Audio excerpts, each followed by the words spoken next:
So let's start this morning with a word of prayer. Please bow your heads with me. Lord, we thank you today, this beautiful morning, for this gathering, for everyone that is here. Lord, for their heart to serve this city, their heart to serve you. Lord, I pray your blessing upon our assembly this morning. Lord, grant us your wisdom and your peace, your love and compassion for this place that we live in. Lord, as we enjoy one another this morning. In Jesus' name we pray, amen. Okay, greetings to you. My name is John Grover. I'm on the board of directors at City Ministry Network. And welcome to all of you. We're glad you're here. This is Catalyst. As you know, it's our monthly gathering on Thursday mornings where we come together with influencers, with community leaders, with people that have a heart and an interest in serving this community and making it a better place. So we are glad you're here. So at the heart of what we do as City Ministry Network and Catalyst is to simply convey the love of Jesus Christ to our community. And that's why we're here this morning, just to share his beauty, the Lord's beauty in this place and in our hearts. And I really believe, we believe as a board, as an organization, that the beauty of the Lord is found and expressed in gatherings like this where we can share his love for one another and for what he does. So if you're a guest this morning, if you're a first-time guest this morning, there should be a card, or you should have signed up in the front to provide your name and contact information to us so we can keep you informed as to what's going on through CMN. And if you've been here before, if you're a returning guest, there's also a sign-up sheet that we'd like you to fill out and provide your information to us. So Catalyst has a lot of great events coming up. You'll find them on a sheet here on your table. We have a great program this morning. So I also want to remind you that in addition to the great program we have today and all those coming up through the rest of the year, try to come early if you can on Thursday mornings and stay a bit late. A lot of what is really valuable that takes place here is simply your connection with other people, like-minded people. Share your contact information with them. Find new partners in your ministry that can come alongside you and help you. So that's a very valuable time. Also, I'd like to remind you of the pastor's lunch that takes place at noon today. Let your pastor know if they're not already attending that. Lunch is on us. It's at Chevy's Restaurant at noon, and would appreciate you keeping your pastor informed of that opportunity for him. Also like to remind you there's a flyer on the table about National Night Out. National Night Out takes place on August the 2nd. And it's a great time to get to know your neighbors and to influence them in a positive way for Christ. There's nothing like a lawn chair or a barbecue to sit down with friends and neighbors around you to get to know them and to break some bread together and spend some time. So I would encourage you to do that. I happen to live out in the country in Wood Colony, and most of my neighbors are relatives of mine. So I get to spend a lot of time with them anyway. So, before our speaker comes up this morning, I would like all of you to stand, if you would, and find someone in the room that you don't know or you don't know well, and introduce yourself, and then just take a little time to ask this question of one another or describe this to them. Jeff, is this the right one? I guess it is. Share with each other a little about yourselves, and then share about a major conflict you have faced in your leadership and how you responded. So a major conflict you've experienced in leadership and how you responded to it. So let's go.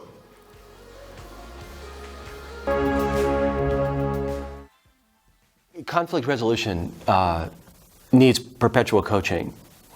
I believe that there is a part of our heart that is cowardly, and we would much rather talk about someone than talk to someone. And so encouraging our staff over and over and over again. If you have a difficult interaction with someone and they do something wrong, do not tell your 5 best friends. Do not tell other staff. Do not tell their supervisor what they did. The conflict resolution begins by walking into their cubicle or into their office and saying, can I circle back to something that happened a couple days ago? I think our propensity is to talk about people and not to people. And our coaching is constantly, you need to talk to them, you need to talk to them, you need to talk to them. When we're at our best, when someone comes to me and starts griping about someone else's behavior, the first thing out of my mouth should be, have you talked to them about this? I will go with you so that you can talk to them. On a personal level, I have learned after difficult meetings where energy is up a little bit in a meeting to circle back later and just ask the question, are we okay? Or 2 days later to say, that was kind of heated. Do we have any unresolved conflict? Because this rarely goes away. It just goes underground and is bound to come up somewhere else. And so I've learned personally that if those accounts are short accounts and you circle back, make apologies where they're needed, it is much better to do business together later on. And yet, if you just surface over those and pretend like nothing happened, then you're going to probably pay your dues downstream.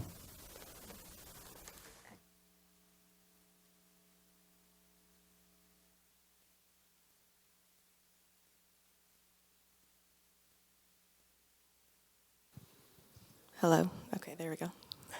My name is Courtney Kaufman. I'm the Managing Director for Family Concern Counseling and have had the privilege of working with Marty for the past 4 years, I think it is, getting close to 5. And we kind of joke, I don't know that Marty necessarily needs an introduction. I think everybody I talk to either was in his youth group or has been in contact with him in some way. But Marty has always been a man of quiet wisdom, and it's something that I've really appreciated as a leader, and I've learned a whole lot from him. So with no further delay, Marty.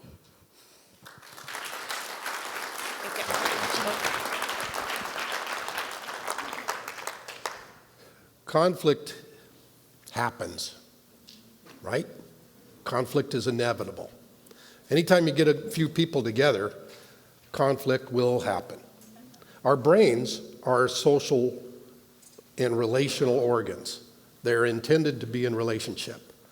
And you get a few people with brains that maybe are a little different than others, that think differently, all of a sudden you're going to have conflict. Okay? We're going to watch a video right now. Oh, we just watched the video, didn't we? It was going to be the other way around. See? Conflict is already happening.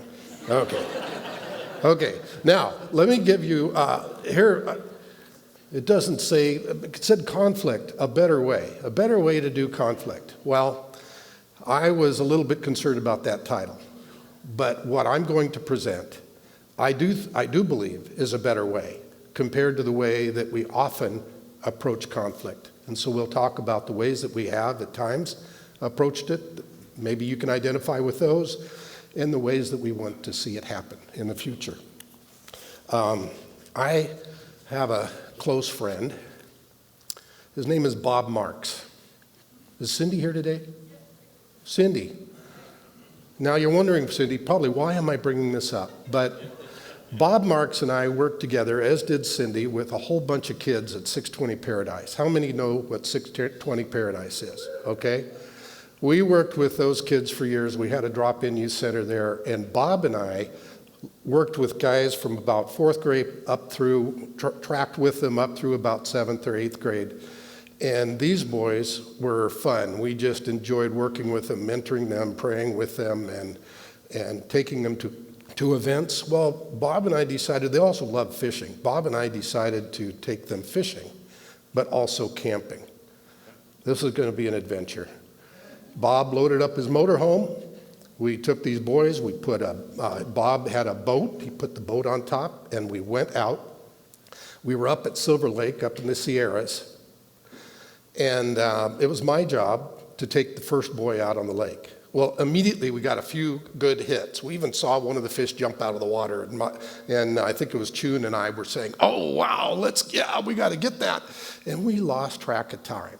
You know how fishermen are. And so Chun and I were out there way too long. Finally, I decided I better go in. I think we got skunked anyway, and we went in, and there, Bob, I could tell right away that he wasn't very happy with the situation. So Bob took me out behind the motorhome. And when he did, he said, "Marty, we got a bit of a problem with the guys. I know you're having a good time out there, but all the guys wanted to be out on the lake fishing today. And we got a problem because you really disappointed some of them. And I was back here alone with them and had to try to help them keep going and all." And he just gently and immediately faced the issue, like the video talked about, right? And as he faced the issue, talked to me, I immediately thought, I got to make this right. I got to make it as right as possible. Now, I couldn't give back the time, but I could approach each of the boys, or as a group, apologize to them, let them know how and I think one of the things that I said, I really robbed you of some of the time you could have had out on the lake. And I'm sorry for that. So let me see what I can do to make it up. And I don't even remember what we did, but after that, Bob and I were good. Okay, we kept working together. Okay, so let's see. I think at one point I was supposed to have a button to push, but somebody else can do it for me if that's okay. So, yeah. So here's a quick, now we're talking about conflict resolution. And in my world, because of when back in the 90s or somewhere in there, shortly after I was working with those boys, about 20 years ago at least, I became the chaplain at Juvenile Hall. And during that time, I was introduced to something called VORP. Interesting name, isn't it? Victim Offender Reconciliation Program, where we started working with first offenders, kids that hadn't done anything wrong before, and they were given the opportunity to meet with the victim, the person whose house they invaded or whatever it was, who they burglarized, and try to make things as right as possible. So that's a larger umbrella of restorative justice. It requires at a minimum that we address the victim's harms and needs, hold offenders accountable to put right those harms, and involve victims, offenders, and communities in the process. Now, where I'm going to, there's a special direction. I want you to finish up here with a skill that I think is critical to resolving conflicts, and I'll get to that. Okay, next slide. Okay, here's 4 options. I have a couple of volunteers here, Joe and Jennifer, Joe Duran and Jennifer Hutton. Come on up, bring your mics. Okay. So, do you have something against me, Marty? So what I want you to do is I want you to stand right here in front of me, probably be better. Okay. Okay. Now here is 2 people in conflict, okay? Representing number 1, we're going to say that Jennifer here has the circle around here. That's the circle of authority, the circle of power, the one who makes the choice, okay? So that's one type of conflict. In that type of conflict, she makes a choice regardless of what his needs are. It could be she's benevolent and tries to do it right and consider his needs and wants. But she could also make a choice without it, especially if it's a conflict. It could be her way or no way. Okay? Number 2, okay, I would be a judge. Or I could be a parent, okay, and a couple of siblings that are fighting, okay? And the siblings might have something they want to do, and I say, quiet, that's enough. I'm going to decide what happens, and neither one of them are happy. So it's not a win-win. They might not be happy. Or the third way is I stand outside the circle as a mediator, and I talk them through how they can resolve the problem. And that's the one skill that I want you to learn by the end of this session. Okay? Now, I'm going to have the 2 of you can face the crowd now. You just had your conflict. It's all resolved. Okay. Oh, and the fourth, notice the circle's around both of them. okay? That means they no longer need the mediator because they've gained the skills they need to do it on their own, okay? So notice the peacemaking process, we'll be looking at that. That's a little card that we have that we photographed there. This stuff is by Ron Clausen, Fresno Pacific University, and Center for Peacemaking and Conflict Studies, where I did some study to learn and to understand VORP and so on. Okay, so what I'm going to have you do, actually, you know what? I just set you up wrong. I want you to read something that's on the screen. So why don't you come over here and Jennifer over here, and then you're going to read the next slide. Nope. I got the slides. Go forward 2 slides. One more. What? You're not going to read that slide. Okay. We deleted that one, I guess. Okay? Go one more. No, don't. Okay, go back. Go back to where we were. For some reason, the slide isn't in there, so we're not going to worry about it. Thank you very much. Let's give them a hand for all that they did. Did I win? I see. That was the slide I was going to delete. Okay? So we don't need that. Let's back up. One more. Oh, that's it. Good. Okay. So the peacemaking process, invitation to safety. What we want to do when we have 2 people in conflict, we want to start by getting them to the place where they feel comfortable and safe to get together. We introduce them to ground rules. If I'm the mediator, introduce them to ground rules or talk to them about those and make sure it's safe. And the process is they'd have to describe, summarize, and recognize what happened. Okay, person A, describe how you experienced the problem, conflict, or injustice. And then person B summarizes. So Joe would say how he felt, what happened, and how it affected him. And then Jennifer would summarize, give feedback, let Joe know that he's been heard. Next slide. Oh, then they switch roles. I'm sorry. Okay, next slide. Then the next 3 steps, search for agreement that restores equity, clarifies future intentions, very important. They make agreements, they congratulate each other, and then a few months later, the mediator helps by following up to see if the agreements are being kept. Trust grows when agreements are made and kept. Okay, now here's this is the critical part that I want you to see. Go to the next slide. Let's go to the next one. Okay. These are restorative questions.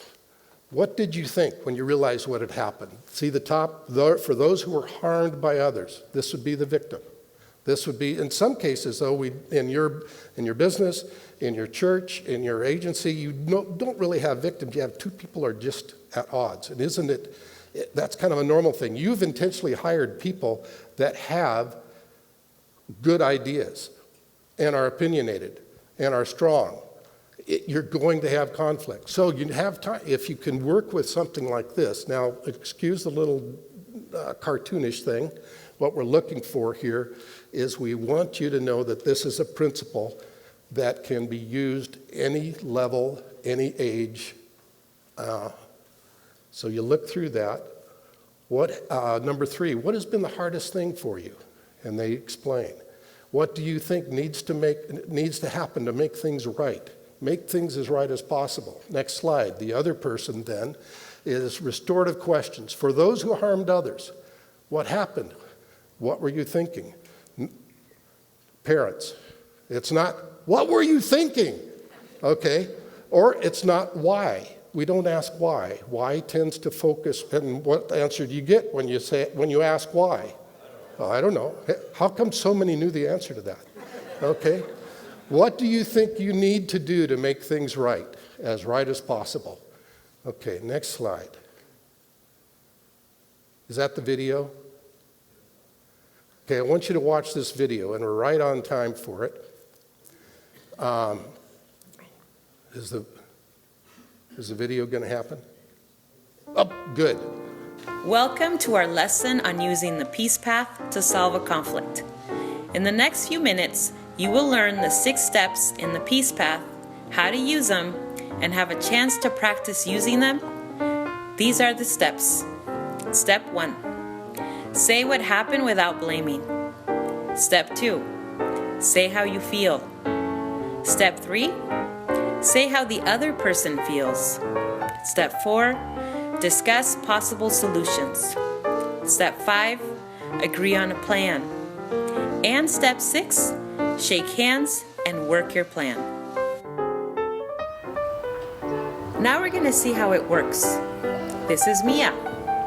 She wants to use a swing and has counted out Tomas's turn. This is Tomas. He's using the swing and doesn't want to give it to Mia. Watch what happens. It's my turn, Tomas. No, it's not. You're counting too fast. I counted like I'm supposed to. It's not your turn, it's my turn. Is there a problem? Yes, it's my turn. She's counting too fast. Okay, you two. You need to solve this problem. Please get out the swing. You need to go over to the peace path and talk this out. Why do I have to go? Look what you've done. I'm gonna miss my turn. If you solve this quickly, you can both have another turn. So walk to the peace path, please. It's your fault.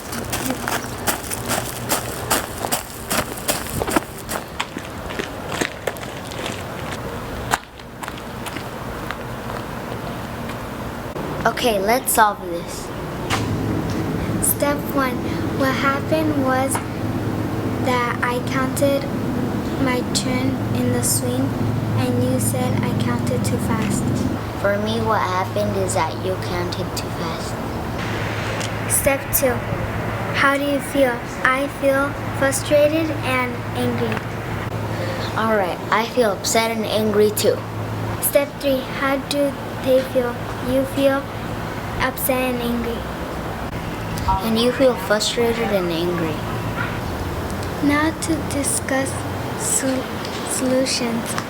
My idea is to have everyone count the same way, like 1,000, 2, 1,000, 3, 1,000, all the way to 60. My idea is to count loud enough for everyone can hear. Next step. I think both of our ideas can be a part of a plan to solve the problem. If everyone counts the same way and loud, it will be fair and we won't argue so much. Last step. Let's shake on it. Is it a deal? It's a deal. Let's go tell Miss Olori.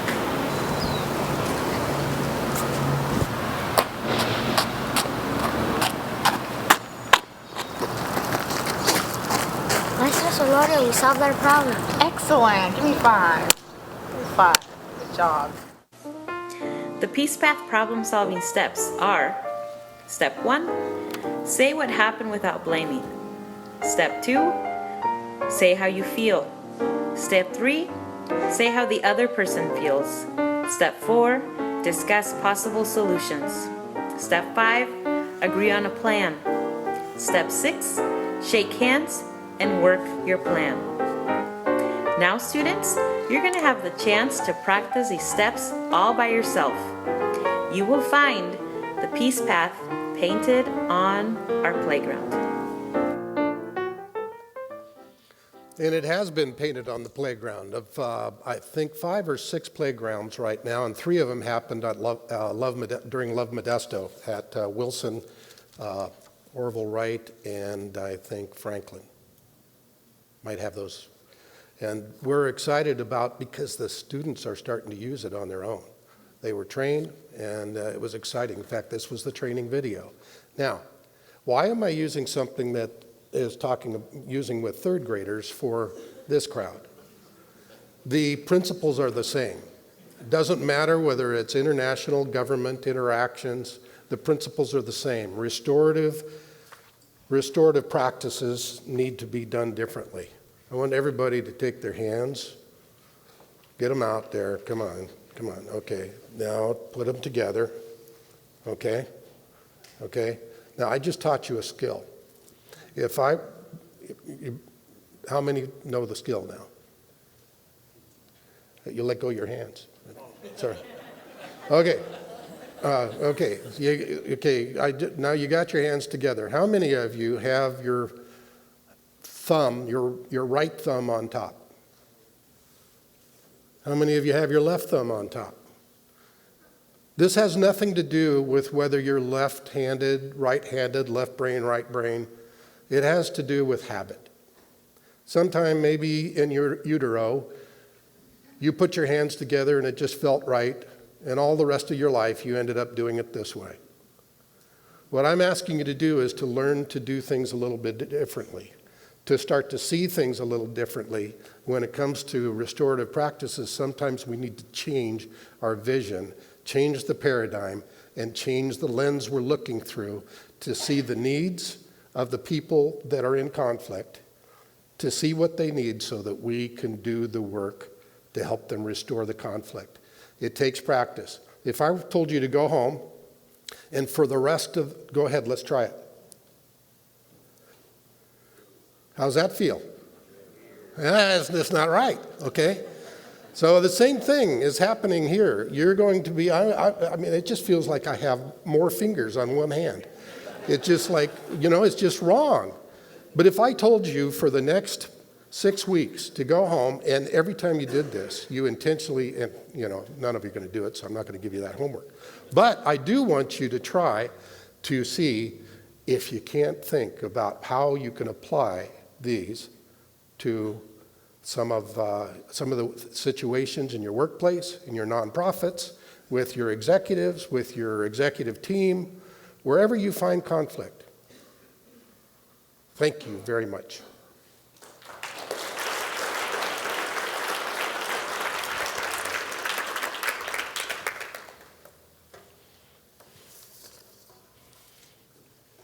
All right, thank you. Good morning. Hey, around your tables, if you could please get some time together, just with one person, not just with the whole table, but grab somebody next to you.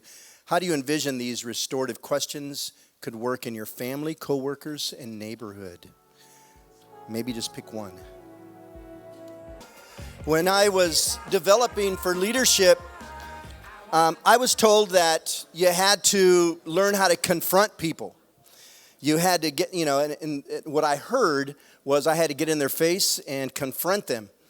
And so I withdrew. Now, my personality, if you don't know me well, and if you do, fine, but I have a real space for accommodating people. And the truth of it is, it's a wonderful strength. The truth of it is, it's a wonderful weakness. In that I grew up with a couple of lies. I grew up with two lies. And the first lie is that, in no particular order, was that I was responsible for everybody's happiness. So if somebody in my family was not happy, it was my fault. There was some inadequacy in me. And if I could just do better, if my mom was unhappy, it's because I was not a good son. Or if my dad came home and he was whatever he was, and I love my father, but whatever he was, it was my fault. I grew up with those lies. And the truth of it is that most of us, and maybe it's true for you, maybe it's not true for you, but most of us learn how to deal with conflict from our family of origin. So when you look back on your family of origin, what lessons did you learn, either were taught or caught, in how you deal with conflict? So in my home, I grew up with there was a lot of drinking in my home, and so you learn right away as a child how to either run, hide, get smart aleck, get ready to get hit, or whatever that was. And so you learn how to maneuver. Wonderful strength in my life as I learned how to maneuver the streets. But the truth of it is, as I got older, it became a monster for me. And then packed on the fact is that it's always my fault that somebody's unhappy, that they're not happy. It was always my fault. And even as being a young 60 years old as I am, I still have that process to run through. And so when you think about your family of origin, how did you learn how to deal with that conflict? And I've been learning to understand that it's not about confronting, but learning how to speak the truth in love. And my friend Ross Briles has taught me to say, I need to talk with you. Help me understand. This is what I heard. And I'm learning those kind of things. Now, you might not know this, but inside, though, my heart is like, oh, my God, because of my family of origin stuff. And the reason I bring that up is that then we take that stuff and we take it to work. We take it in our relationships. We take it to our marriage. My wife one time said to me, honey, we need to go see counseling. We need to go see a counselor. So all she was saying to me is that we have a great marriage and I want it to be better. Let's go. You know what I heard? Woman. Okay, all the men understand that. Woman, Aren't you? You're never happy. And all of a sudden we had to, and I couldn't express my feelings. I couldn't express, can we talk about this so I understand? And I see it all over our city. And I want to encourage you that those of us in the room, those of us who are growing this whole heart of wanting to collaborate and work together and learn this skill of journeying together with other people that might be different than us and probably are different. Because it comes to the point for all of us in our city that we've got to figure out how to journey together with the different, whatever that different is. And I'm confident that my Lord would say, yes, we've got to figure this out. And it starts with those of us in the room. And I say that whole family of origin stuff because that's where it has to start with each one of us to understand what it is with me, what's my mess, and be able to understand that. So I want to thank Marty for being a part. And I loved the fact that so many got here early. You were all talking, and I'm not going to talk any more other than to say, together, let's begin to journey, continue to journey together on this. How do we speak to each other in love? How do we speak to each other in love? How do I sit down with that person in the government or in another competing business or somebody in the neighborhood and say, with love, can we have this conversation? And with humility, begin to pour out for understanding. And I'll tell you, if we can continue to learn that skill, and I know I need to continue to learn that skill, guess what? There's going to be bridges built where barriers once were. And so I want to encourage you with that. And Marty will be around for questions. By the way, there's about 15 of you who've signed up for the workshop right afterwards on this conflict resolution. It's a 2-hour workshop. You're welcome to stay if you didn't sign up and you think you want to get deeper into this. Marty will be leading a workshop in this building. So we'll do that. Okay? Well, thank you. Let me give you just a couple of things, and I'm going to be quiet so you can stick around and talk. The sooner we end, the more you guys can talk together. Just rip through the slides for me just real quick. Next month, Amanda, who works for Stanislaus Community Foundation, will be with us. She is spearheading a Stanislaus Reads movement and the vital importance of children reading in our community. And we're going to get a chance to see another collaborative effort and a young woman from our community who's come back and is just diving in to the quality of life in our community for the sake of everybody. And so we're all so proud of Amanda, and you'll get a chance to hear her. That's next month. I've asked my friend, the chairperson of the Modesto Prayer Breakfast, Cindy Marks. Give Cindy a hand. Cindy.